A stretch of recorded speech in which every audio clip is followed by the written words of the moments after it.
Welcome to the Bleep Midlife Bulimia podcast with guest Sandhya Ramautar, art psychotherapist. Hello, everybody. Welcome to the Bleep Bulimia podcast. I'm Lorianne. I'm the host. And today I'm very pleased to have our guest here, Sandhya Ramautar. And she is an art psychotherapist and model maker. And we're going to be exploring how this can help our listeners who are struggling with bulimia. Thanks so much for being here today. Oh, thank you for inviting me. It's a real pleasure. Thank you. So I'll ask the first question.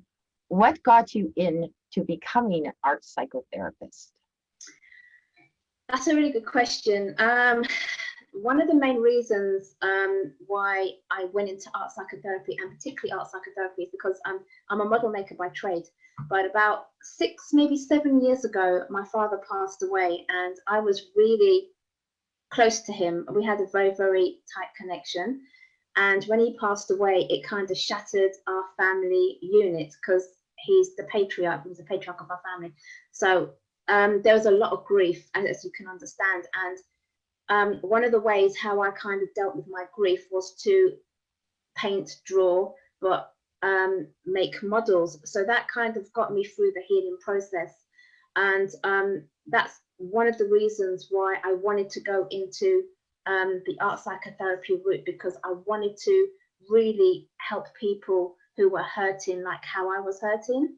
And the only salvation that I kind of got was through my art making process, because it is a process. It's not so much, it's not so much the end product that you have at the end, like when you make something, it's the process which you kind of go through. And it was that process that I was so intrigued with, and it helped me to get in contact and get in touch with my emotions, with my deep-seated emotions of grief, because I finished university last year and I hadn't talked about my father's death for about 3 years. I kept that all bottled up inside of me. And I remember at uni, about 2 years ago at uni, we had a presentation and I was presenting my work, and I had made this little model of my dad. And in front of 42 strangers, we had to do a presentation, and I just burst out crying. And afterwards, I told the lecturer that this was the first time that I had spoken about my father. It's the first time I spoke about my grief, and I didn't know how it was going to come. It just came, and the tears kept flooding. After that, all my cohort, they got around me, they hugged me and everything else. But that was the first time that I realized that therapy really, really was a healing factor in my life. So yes, very important for me. That's absolutely wonderful. We were speaking earlier, you were saying that when your clients come to you, there's that surface. And then tell us about, with the art therapy, psychotherapy, where it takes you beyond that.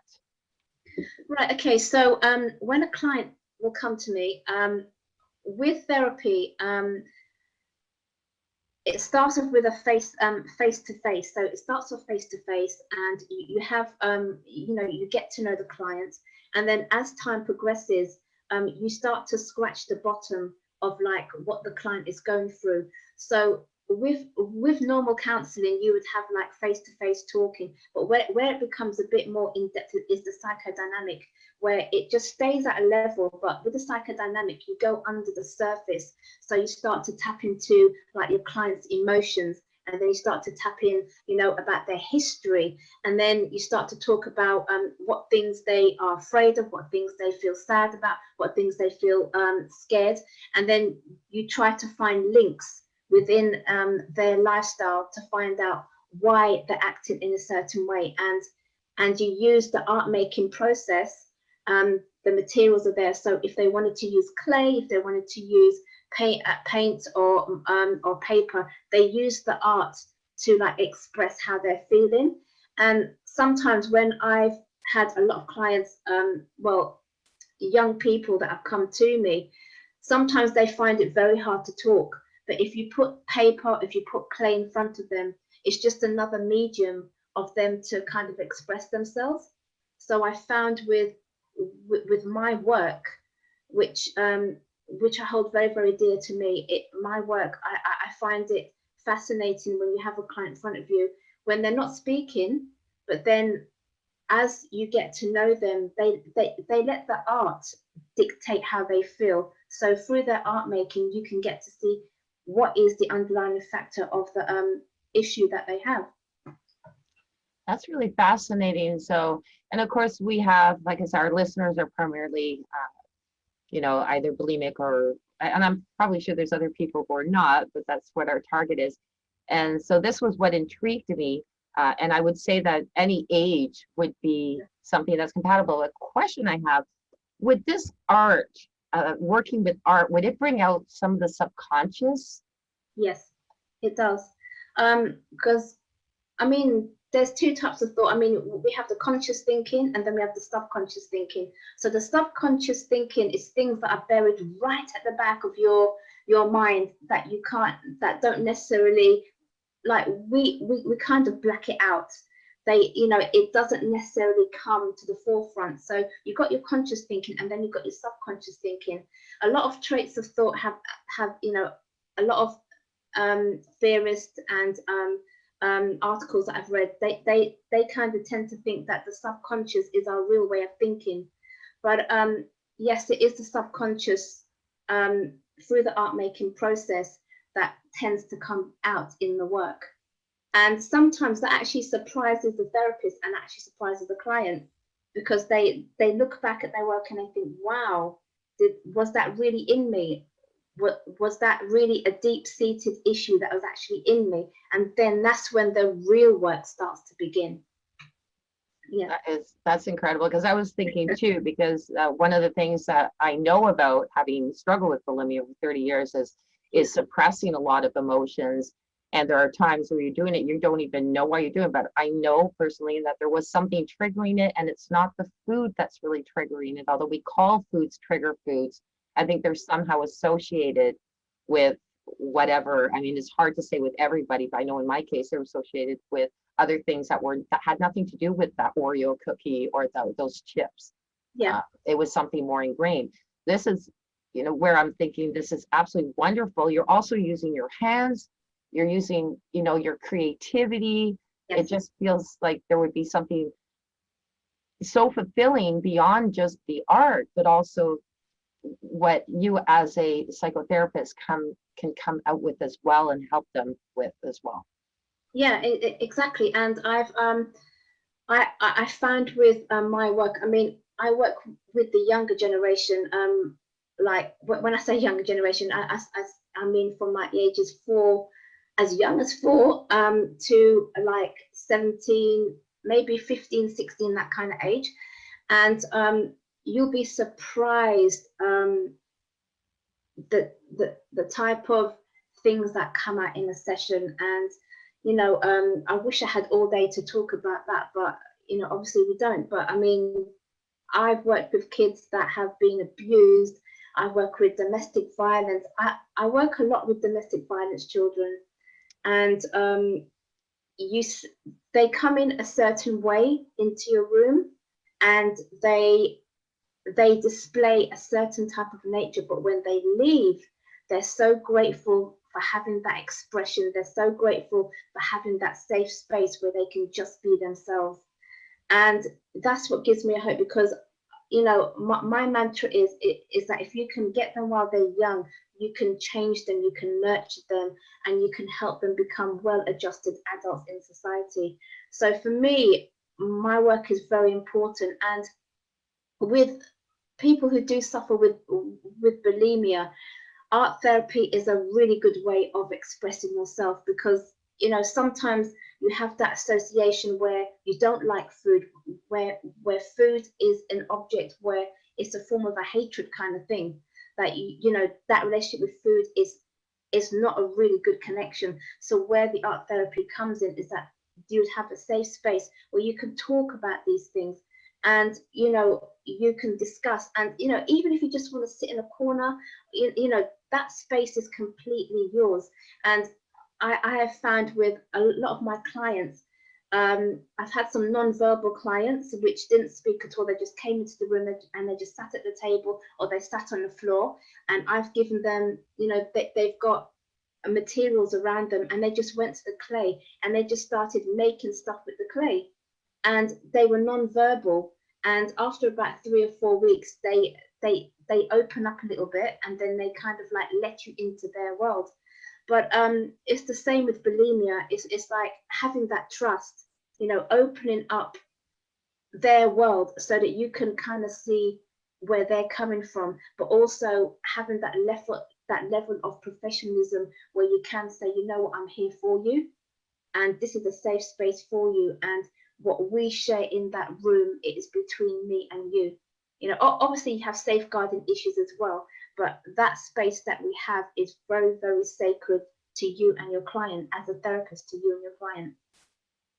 I just got goosebumps from that as well, because Oh.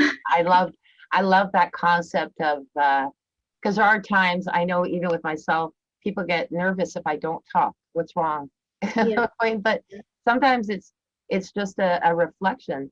And I think that those moments, when they're playing, when they're creating with the clay and not speaking, there's probably a lot more that goes into that, I would imagine, because they're focusing primarily on what they're doing and using their hands. And I just think it's phenomenal what you're doing, and I'm just fascinated by it.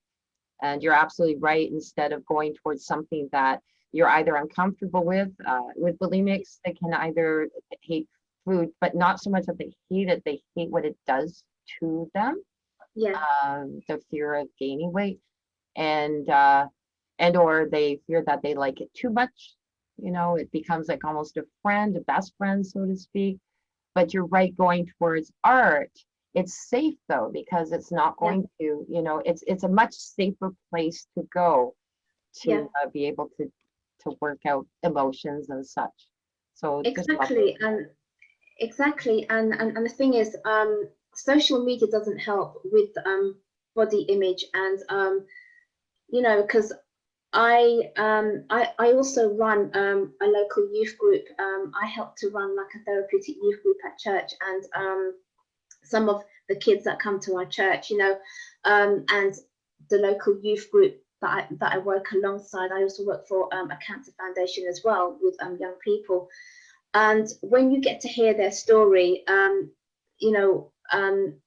social media doesn't help with body image. And I'll say that again, social media does not help with body image, particularly women. And there's starting to be a rise in like young boys, where you have a certain picture portrayed of a woman that they have to be beautiful, they have to have the looks, the lips, the chest, and that their body has to look a certain way. But we know that some of these photos are photoshopped. Some of these photos, they're taken at different angles, there's different lighting, but like when a young person sees this, they've got it in the back of their head saying, I've got to look like that. So that's where their relationship with food starts. It's not a healthy relationship, because the parent or their carer might be doing everything to provide a well-balanced diet, but what they're seeing from that peer pressure and what they're seeing from social media, that relationship with their food is probably like one of the first contacts that they get. And if it's not a healthy contact, it can start them off from being young, like developing bad habits with food, and it can carry on to like adolescence, and then into adulthood, and then into like elderly midlife.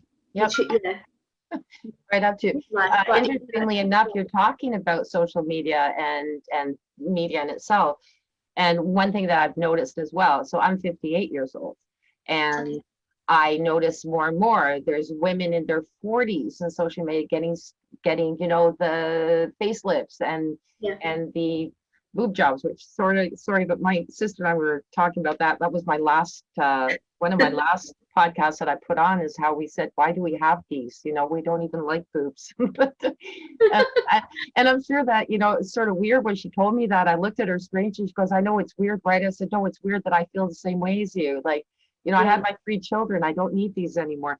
But it's become like, it defines it. It's almost objectifying femininity is what we talked about. So it's probably what we were sort of against on that front. But long of the short of it, our age even, like in the 40s and 50s, there's like what used to not be. You just aged gracefully. Yes, we had the big, when you're in your 20s, like it's always been kind of a thing, you know, even with Marilyn Monroe, are you going to look great in your 20s? Yeah. But you age gracefully. Now, you know, you almost have to start getting the numbers of a plastic surgeon when you're in your 30s, knowing that, you know, no, I've only got 10 more years before I have to start getting the wrinkles off my face, and the body shape too, and everything. And Yeah. it's really there for midlife. And in midlife is hard too, because like I said, it's like almost like an adult puberty. And I brought this up again, and I've brought it up quite often, because your body's changing.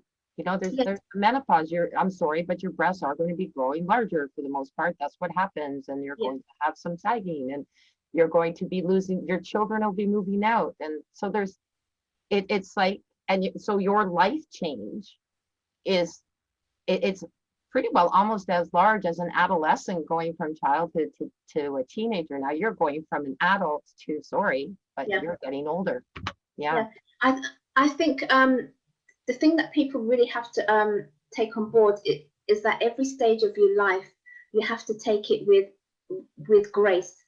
And I think every stage of your life, you have to realize, okay, I'm not a teenager anymore. I'm not in my 20s. You know, I could be in my 30s. You know, possibly going into my 40s. But you know, there has to be some kind of acceptance, because you know, the world doesn't give you that acceptance. The world is very, very harsh. The world is very, very cruel. It's also a beautiful place, and it's also, you know, there's lots of opportunity. But you know, 40% is like not going to give you that positive feedback.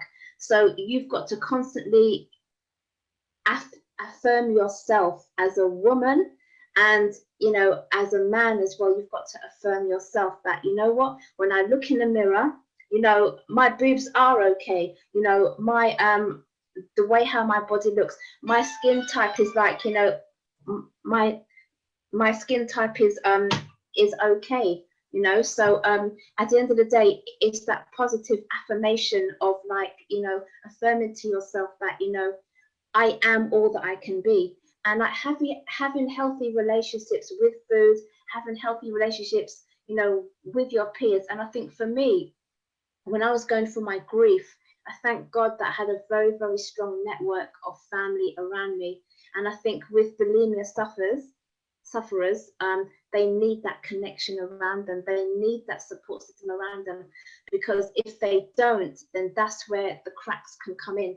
And sadly, you know, it happens in young people, it happens in, you know, midlife crisis, and it happens beyond. If we don't have that support network around us, it's very, very hard for us to crawl back. It's very, very hard. And that's where you see a lot of broken people that come to therapy, you know, and a lot of people that start to seek help in that area. But it's a fascinating subject, and I think it's one that's close to both of our hearts, you know, the body image, and you know, trying to have good, healthy role models. I think that's so important in today's society. So important. Yeah, I was actually reading something. I don't think I'm going to get it exactly right, but you know, it's be grateful for aging, or to some, it's a privilege they'll never have. So I just love that, and it's true. And I always look at every wrinkle on my face as another experience of life that I've gone through. And those little stretch marks on my stomach, I had 3 beautiful children, and they're there to remind me of that part of my life. So it's always easy, but I love the thought that you were saying the opportunity is important. If you see an opportunity, you know, like, you know, Sandhya has an opportunity here for, you know, listeners that has, it's an alternative that you could try, but it's to take the opportunity to grasp it. And definitely what I also like about it is no judgment. And that's really, really key. And support, no judgment, caring are 3 very big keys. And your environment sounds like it offers all of that, which is wonderful. And I take it you have to sort of pivot, because you like the one-on-one, but you are doing online as well with your work now. Yeah, I have, well, because we're in a global pandemic, I think it's really strange, because it shifted a lot of things, and it shifted my way of thinking as well. Because whereas I would do face-to-face consultation, you know, you get to meet the person, you get to have a feel with the person, and there's some kind of rapport. Sometimes you don't get that on remote. Like we're on remote now, so we don't know each other, but yet there is a connection. But I think when you're face to face with somebody, you get a deeper understanding and you get a deeper connection. But it has worked, and technology has it that sometimes Zoom might cut out, or internet might cut out, and we don't have a good connection. And I think that can sometimes be a reflection within the therapy, like when a client doesn't want to speak, then there's no connection there, and then you get that sudden pause, and then because you don't want to provoke something in bringing something out in that client, you kind of like remain silent, and then just give them the opportunity to kind of say what they need to say and to express what they need to feel. But when you're face to face in a room, it's a completely different environment, because you can kind of feel how they are and kind of work with that. But it's a very, very interesting dynamic, very interesting at the moment. So I would imagine it would be more of a challenge to do it on Zoom and sit there and be working on something with you. And I guess before we go, and you'll be able to tell us how people can contact you, how long are your sessions when they're going in there? Is it a group session that you do? And if you do the one-on-ones, what sort of timing? Because I mean, that's interesting too, right? Like, no, I'm not done my art yet. I don't want to go. I'm sorry, it's not to be, but seriously, how does that work? Okay, so I would normally the sessions last between 45 to 50 minutes. And that is with group sessions, and that is with one-to-one. Group sessions could be anywhere from like maybe 3 to 6 people. And obviously the sessions are completely confidential. So I would liaise with, like, if I was working in the school, because at the moment I'm working in the school environment as an art psychotherapist. So I would liaise with like the safeguarding officer and the multidisciplinary team. But if I'm doing it my own private practice, then I have a supervisor that I would connect with as well. But the actual sessions itself, they're confidential. They're 45 minutes to 50 minutes long. And that space is a safe space. So we have boundaries where when a client comes in to meet and we talk, I set the room boundaries in a sense of like, this is a safe space for them to talk. They can use any of the art materials. What they can't do is hurt themselves, or they can't hurt me. So we have to set up that kind of safeguarding risk assessment. And also, it's just to let them know that whatever is said here in the room, in the therapy session, it stays between me and that person. Beautiful. Yeah. Well, I really appreciate your time. This is wonderful. I've learned a lot. And would you please let our listeners know how to get a hold of you, please? Okay, well, I have just started a YouTube channel. It's called Art Your Narration. So that's ARTUR Narration. Beautiful. So it's just started. So give me a couple of weeks to put some content on there. But I'm very excited because I love what I do. And one thing that I just want to leave your listeners is that, whatever you're going through, please talk to somebody, please reach out. Don't be there by yourself, because this is a really strange time that we're living in, and mental health is on a rise. And I just urge you, whatever your sexuality, LGBTQ plus, whatever race you are, Black, white, Hispanic, whatever race you are, reach out to somebody that understands you, and don't be isolated by yourself. Don't be an island by yourself. Reach out to somebody and just talk about how you feel, express how you feel, because that is very, very important for your mental health and also for your spiritual health as well. It's very important to do that. It's beautiful. Thank you very much for sharing that. So please look up the YouTube. And I just wanted to end this with saying thank you, listeners. And don't forget, if you have a topic that you would like to have covered, please get a hold of me at bleepbulimia@gmail.com. And keep an eye out for my book, which is How to Have Your Cake and Not Eat It All Too. That is on Amazon, and it is a guide to adult bulimia recovery. So thank you so much for being here. And again, Sandhya, thank you so much for your time. Take care. Thank you so much for having me. Thank you. Bye-bye. Thank you for listening to this episode. Be sure to visit me at bleepbulimia.com.